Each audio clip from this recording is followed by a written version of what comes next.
રાજકોટ બાદ હવે આપને ભાવનગરની સરકારી હોસ્પિટલનું હેલ્થ ચેકઅપ કરીશું કે જ્યાં જનતાના હિત માટે ન્યૂઝ કેપિટલ ગુજરાતનું મિશન હેલ્થ શરૂ થઈ રહ્યું છે।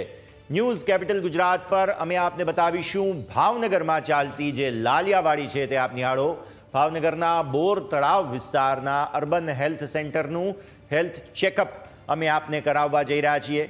2022માં બનેલું 2 માળનું આ અર્બન હેલ્થ સેન્ટર કે જેમાં સુવિધાઓના નામે અત્યારે મીંડું જોવા મળી રહ્યું છે। બોર તળાવના અર્બન હેલ્થ સેન્ટરમાં 8 મહિનાથી લિફ્ટ જ બંધ હાલતમાં છે। ઓપીડી માટે જે પહેલા અને આયુષ્યમાન કાર્ડ માટે બીજા માળે દાદરા ચડીને જવા માટે દર્દીઓ મજબૂર છે। વિચાર કરો, અહીંની લિફ્ટ 8 મહિનાથી બંધ હાલતમાં છે। હેલ્થ સેન્ટરમાં આ પ્રકારની સ્થિતિ, લિફ્ટ સહિતની સુવિધાના અભાવથી દિવ્યાંગ, વૃદ્ધ, સગર્ભાને ભારે હાલાકી પડી રહી છે અને લોકોને પડતી હાલાકી અંગે ન્યૂઝ કેપિટલ ગુજરાતે આરોગ્ય અધિકારી પાસે જવાબ માંગ્યો છે।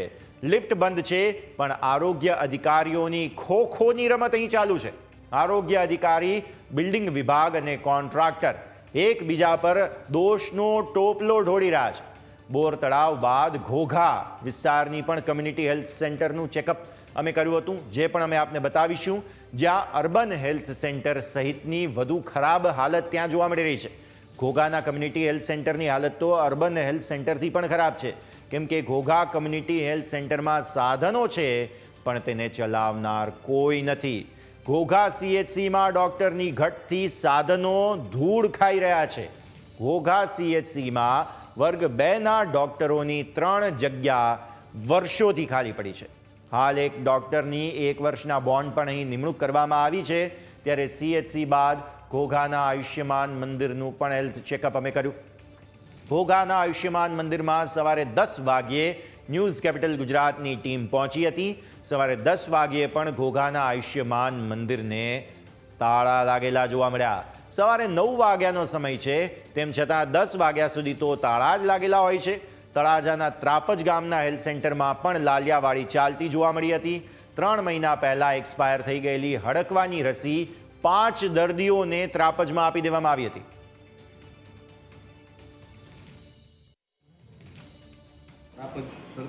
અવારનવાર દવા લેવા આવતો અને લિફ્ટ ઘણા સમયથી બંધ હોવાથી અમારે દાદરો ચડવામાં હેન્ડીકેપ છું એટલે અમારે તકલીફ વધારે પડે છે। તો સરકારશ્રીને સ્ટાફશ્રીને વિનંતી કે આ લિફ્ટ વહેલા તકે જે ચાલુ થાય એવું કાંઈક કરો। ઉપર પછી ત્યાં સાહેબો આપણે ઉપર બેઠા ડોક્ટરો, એટલે ત્યાં ઉપર અમારે દવા બતાવવા, કેસ બતાવવા અને રિપોર્ટ કરાવવા પણ ત્યાં ઉપર જવું પડે છે। અને પાછું નીચે અહીંયા મેડિકલ છે એટલે પાછું દવા લઈને પાછું ત્યાં અમારે બતાવવી પડે છે। એટલે દાદરો ચડવામાં વધારે તકલીફ છે, એટલે લિફ્ટ જેમ બને તેમ વહેલા ચાલુ થાય એવી અમારી વિનંતી છે। બોરતળાવ વિસ્તારમાં આજે હોસ્પિટલ છે, આરોગ્ય કેન્દ્ર, હવે 3જા માળે આ લોકોએ કાર્ડ કઢાવવા માટેનું કર્યું છે। તો કાર્ડ કઢાવવા 3જા માળે જવાનું, 2જા માળે દવા લેવા જવાની અને નીચે આજે દર્દીને જ્યારે ઉપર ચડવું હોય ત્યારે વડીલ હોય કે જેને પ્રેગ્નેન્ટ હોય બૈરા, તો એને ઉપર ચડવા માટે મહિલાઓને ખૂબ તકલીફ પડે છે અને લિફ્ટ લગભગ 8 મહિનાથી બંધ છે। અને જ્યારે ફાયર સેફટી આજે 2 વર્ષ જેવું થયું, નવું બિલ્ડિંગ થયું, તો આ 2 વર્ષમાં 1.5 વર્ષથી તો ફાયર સેફટી નથી। તો લિફ્ટ અહીં ચાલતી નથી। સ્વાસ્થ્ય કેન્દ્ર જે હોય ત્યાં લિફ્ટ ન ચાલે તેનો મતલબ એ કે જે બીમાર વ્યક્તિઓ અહીં આવે છે તેમણે પહેલા કે બીજા માળે ઉપર ચડીને જવું પડે।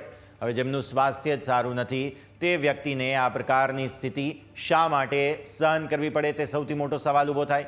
મિશન હેલ્થ ગુજરાતમાં ભાવનગરમાં જે લાલિયાવાડી ચાલી રહી છે તે તમે જુઓ।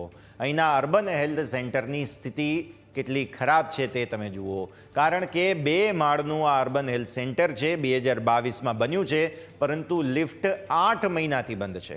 બોર તળાવનું આ અર્બન હેલ્થ સેન્ટર છે કે જ્યાં 8 મહિનાથી લિફ્ટ બંધ છે અને જ્યારે સવાલ પૂછવામાં આવે છે અધિકારીઓને તો તેઓ બસ એકબીજા પર ખો કરે છે। જે કોન્ટ્રાક્ટર છે તે અને અધિકારીઓ બસ એકબીજા પર દોષનો ટોપલો ઢોળી રહ્યા છે। બોર તળાવ અને સાથે સાથે રૂવામાં પણ લિફ્ટ બંધ છે। તો એને માટે અમે બિલ્ડિંગ ડિપાર્ટમેન્ટ અને રોશનીને જાણ કરેલ છે. આરોગ્ય ચેરમેનના આ બાબતે પણ મારા ટકોર કરેલ છે અને એ બધું બિલ્ડિંગ ડિપાર્ટમેન્ટ જોઈ રહ્યા છે અને પછી એ લોકોને રિપેર કરવા માટે હાથ ધરી છે. અધિકારી દ્વારા અને કર્મચારી દ્વારા પણ અરજી આપવામાં હા, મળેલ છે અને એ આધારે અમે ઉપર જાણ કરેલ છે. ત્યાં સુધીમાં થઈ જાય એટલે તમારું લાઇટિંગ બિલ્ડિંગ ડિપાર્ટમેન્ટ બિલ્ડિંગના લાઇટ બેના સાથે છે. આજે પણ લાઇટનિંગ કરી છે અને એ લોકો જેટલું જલ્દી હોય કરી તેને કરવાના છે. આપ એક મહિના તો થઈ ગયા છે, હજી કેટલું? એ તો એ બંને ડિપાર્ટમેન્ટ કહી શકે. તો આપે સાંભળ્યા અધિકારીને, જેઓ કહી રહ્યા છે લિફ્ટ બંધ છે, લિફ્ટ જલ્દી શરૂ કરવા માટેની અમે કામગીરી કરીશું. પરંતુ ક્યારે, તે મોટો સવાલ. કારણ કે લોકો આવે છે, હજારો લોકો દર મહિને જે છે તે આ આરોગ્ય કેન્દ્રની મુલાકાત લેતા હોય. એવા સમયે બીમાર વ્યક્તિને પહેલાં કે બીજા માળે ચડીને જવું પડે છે અને લિફ્ટ હોવા છતાં પણ ઉપયોગમાં નથી આવતી. બસ આ જ એક મુદ્દો. તો આરોગ્ય અધિકારી, બિલ્ડિંગ વિભાગ અને કોન્ટ્રાક્ટર બસ એકબીજા પર દોષનો ટોપલો ઢોળી રહ્યા છે, પરંતુ કામ કરવામાં કોઈ આગળ આવી રહ્યું નથી. કામ શા માટે નથી થતું એ સવાલનો જવાબ કોઈ પાસે નથી. 2 માળનું આ આરોગ્ય મંદિર છે, 2022માં જ હજુ તો બનેલું છે અને તેના લોકાર્પણ બાદ તમે જુઓ લિફ્ટ તુરંત બંધ થઈ ગઈ. લિફ્ટ 8 મહિનાથી બંધ છે, એટલે કે 2024ના કોઈ મહિનામાં તે ઉપયોગમાં આવવાની બંધ થઈ ગઈ છે. 2022માં જેનું લોકાર્પણ થયું અને 2 વર્ષમાં લિફ્ટ બંધ થઈ જાય, તે જ સૌથી પહેલાં તો મોટો સવાલ ઊભો થાય. અને તેમ છતાં પણ આપ નિહાળો કઈ રીતે અહીંથી જે છે તે દિવ્યાંગ વ્યક્તિ જ્યારે સારવાર માટે આવે છે તો તેને લિફ્ટ બંધ હોવાના કારણે દાદરા ચડીને ઉપર જવું પડે છે.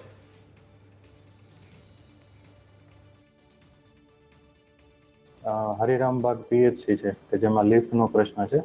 એ હાલમાં પીએચસી નું કામ છે એ ડિફેક્ટ લાયબિલિટી પીરિયડ અંતર્ગત છે. જનરલી આ પ્રકારની કોઈ પણ સિવિલ અથવા તો લિફ્ટ બાબતની, ઇલેક્ટ્રિક બાબતની કઈ પ્રશ્નો હોય તો એજન્સીને જાણ કરીને કરાવી દેતા હોઈએ છીએ.